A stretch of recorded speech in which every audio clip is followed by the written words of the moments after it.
This is the story of 3 plastic bottles, empty and discarded. Their journeys are about to diverge, with outcomes that impact nothing less than the fate of the planet. But they weren't always this way.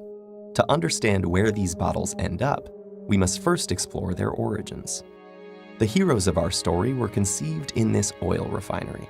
The plastic in their bodies was formed by chemically bonding oil and gas molecules together to make monomers.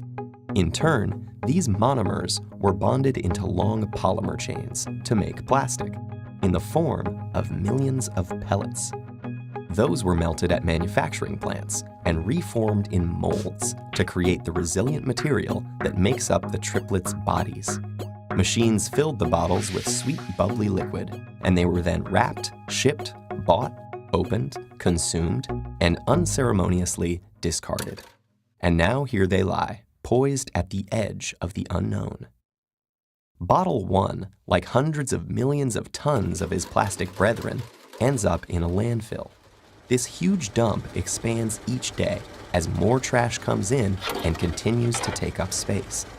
As plastics sit there being compressed amongst layers of other junk, rainwater flows through the waste and absorbs the water-soluble compounds it contains, and some of those are highly toxic.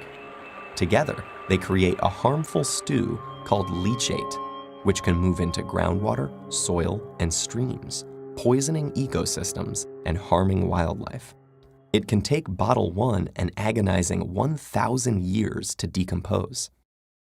Bottle 2's journey is stranger, but unfortunately no happier.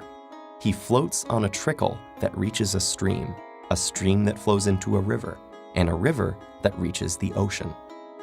After months lost at sea, he's slowly drawn into a massive vortex where trash accumulates, a place known as the Great Pacific Garbage Patch. Here, the ocean's currents have trapped millions of pieces of plastic debris.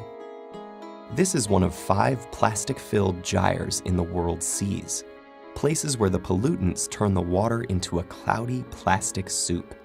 Some animals, like seabirds, get entangled in the mess.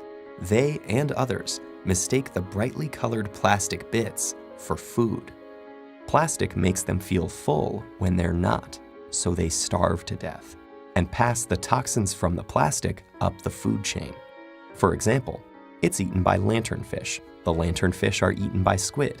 The squid are eaten by tuna. And the tuna are eaten by us. And most plastics don't biodegrade, which means they're destined to break down into smaller and smaller pieces called microplastics, which might rotate in the sea eternally. But Bottle 3 is spared the cruel purgatories of his brothers. A truck brings him to a plant where he and his companions are squeezed flat and compressed into a block. Okay, this sounds pretty bad too, but hang in there. It gets better. The blocks are shredded into tiny pieces, which are washed and melted so they become the raw materials that can be used again.